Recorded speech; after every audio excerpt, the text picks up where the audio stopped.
观众朋友们，大家好，欢迎收看本期的对话好莱坞，我是主持人蓝天。The Equalizer 2私刑教育2呢是改编自都市奇侠影集，是2014年电影《私刑教育》的续集了。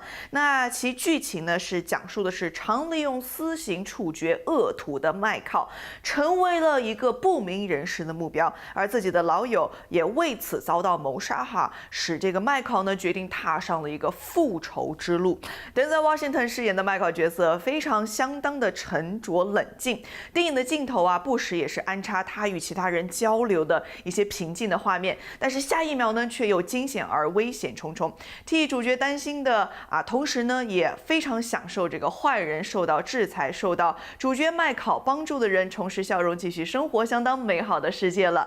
那延续这个的 Equalizer 第1集的快节奏动作片的电影私刑教育2呢更增添了一些 Denzel Washington 这个手起刀落、畅快过瘾的打斗的场景了。所以今天我们也邀请到了影片的几位主创来跟我们一起分享一下这部影片背后的故事，一起来看一看。Samuel, lift off. What? You're not manning that.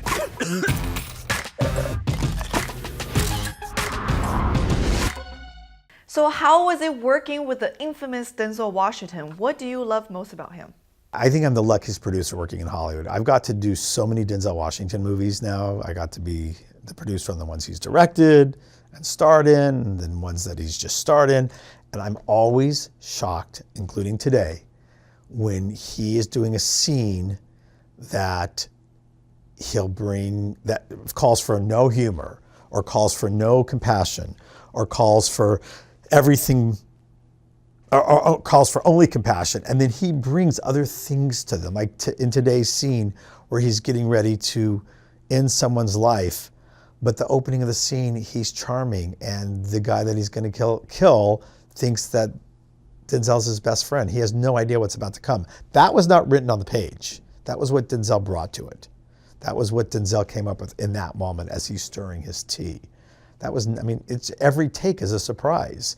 So when you get in the cutting room, it's just he gives you the greatest gift. It's like winning the lottery when you get to work with Denzel.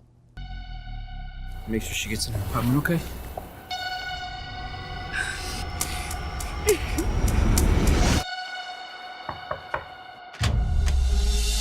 How you doing? I'm the driver you called to take home your girlfriend. Not a girlfriend, man. Oh, credit card was invalid. Give yourself a nice tip, huh? I heard about these. I've never seen one before. Yeah, well, now you have. You're not gonna ask me if she got home okay? Okay. I'm gonna need anything you might have used to record what you did to her tonight. So what did you have in mind while making the second sequel, and how do you make it right the second time? We had to up our game. Richard had to up his game as a writer. We had to up our game as producers. Antoine certainly had to up his game as the director. I mean, when you're doing a sequel, you better deliver for the audience something better than the first.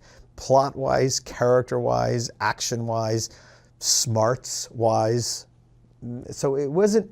We knew we had to do it. We just had to be clever about it, and it took a while. I mean, we did the last one 4 years ago. So it takes a while to get it right. We weren't going to rush into it. Denzel has to be a real person in this kind of crazy action movie, and Antoine has figured out how to bring this action and the movement of the camera and the scope to this movie, and then he's learned how to quiet it down for Denzel. So it's almost like an accordion. He knows when to bring it together, he knows when to pull it apart, and he knows when to make it loud and when to make it quiet. He and Denzel really trust each other. I mean, this is their 4th movie together now.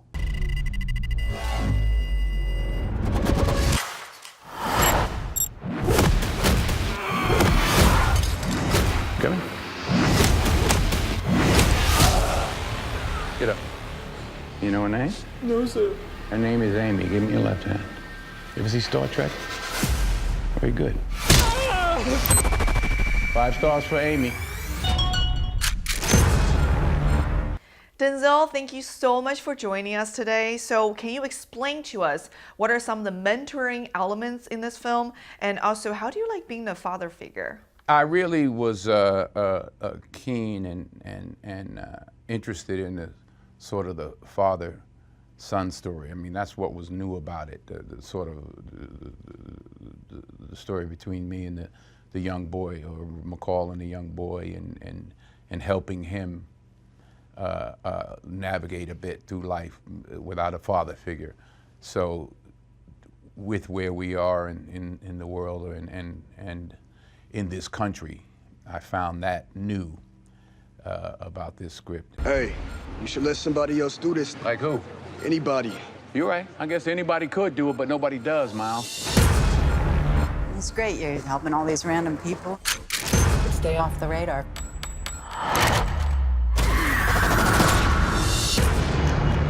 They killed my friend. So I'm going to kill each and every one of them. What motivates Robert Mccall? He's helping other people. He's helping those that can't help themselves. I guess what's different about it in this film than from the first film, that in both cases, with Susan and with Miles, it's very personal. The only disappointment is that I only get to do it once. It's a mistake to go to war with him. They're highly trained. They're going to war with me. Look at you. Your father, your mama just didn't tell you. I punish the guilty. There's definitely a lot more intense fight scenes in this sequel. And how long did you have to start training before the film? We're utilizing my boxing skills, I think, more in this film than we did in the first one. But then also, I have more of a sense of, having worked with Lynn on the first one and those stunt guys, and now working with Jeff on this one, I have more of a sense of what he does, what kind of fighting he does, and using the things in the environment, the things in the room. That starts months in advance, and it's a process. In the case of the scenes we're shooting now, we actually ended up coming in early yesterday morning and going back to some of the things we were going to originally do. So based on the reality of the circumstances in the scene and you know, different things we're trying to accomplish and making it feel honest and real and, you know, and vicious. If you're lucky, they'll give you the opportunity to do the right thing. This ain't one of those times. Call 911. Who are you, Jackie Chan? So what can audiences around the world expect from this film? Antoine Fuqua and I have had really good success together, and he really knows how to put these kind of film, you know, together, and you know, there's some really interesting set pieces, and I think maybe a more personal journey, you know, because this film is about what happens to people that he's allowed in his life, and he's a man who wasn't going to allow anyone in his life, and he opens up to a couple of people, and it's not good. It's not good.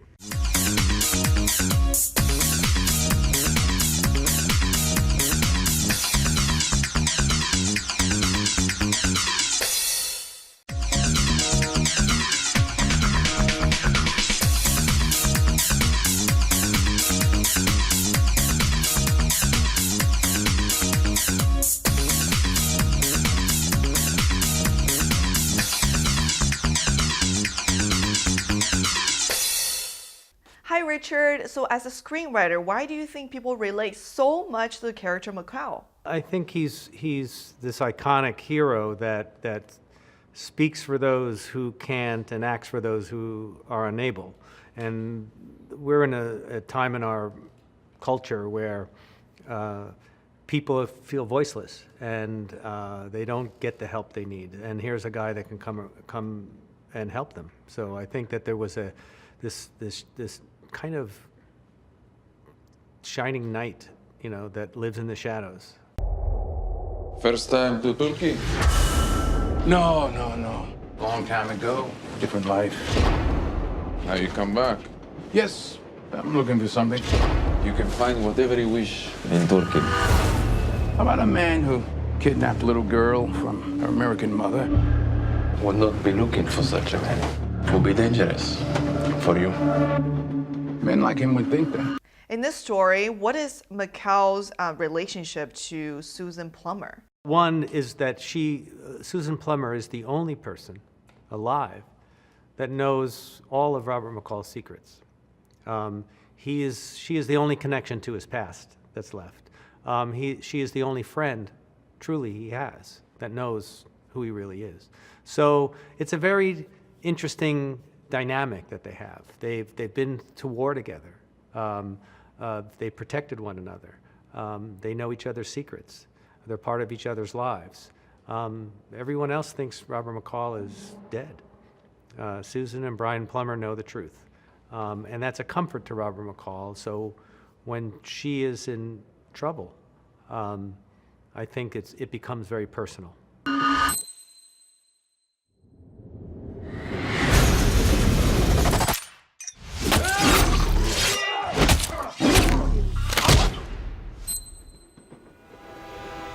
So what did you think about Robert Mccall? And what was your reaction knowing that you got invited to the second Equalizer? What was it about Robert Mccall? Probably Denzel Washington playing him. He's such a pleasure to work with. There's a depth of meaning to every little odd, strange things he does. Mccall has a lot of sort of oddities about him, behaviors and things like that. And yeah, I would have to say that the invite into Equalizer 2 was delightful to get, because the first one had been so wonderful, and really the most wonderful things about it are the two men at the lead of it, in Antoine Fuqua and Denzel Washington. Working with them is working with consummate professionals in a game where you don't always find those kind of people anymore. And they're brilliant men, and they have an interesting, they make an interesting duo. They're very different, the way that they work, and that makes for interesting work. Baby! Robert, I'm your only friend. It's great you're helping all these random people and everything. But stay off the radar. Something happened to one of ours. So I'm obligated to look into it. Thought you were retired. Oh, I am. Just like you're dead. Tell us more about your character in Susan Plumber. Susan Plumber is a woman who has a very, very high-powered job that she is very private and quiet about, but and I think has probably done all kinds of strange and dangerous things throughout her lifetime working for the agency. But she also has another side to her, which is a very feminine side. She's very happily married to the beautiful Brian Plumber, played by Bill Pullman. And she's a very typical wife in many ways, but she has this very high-powered job. So she's an interesting woman. She's a very, very interesting woman to play. Yeah. What's the matter?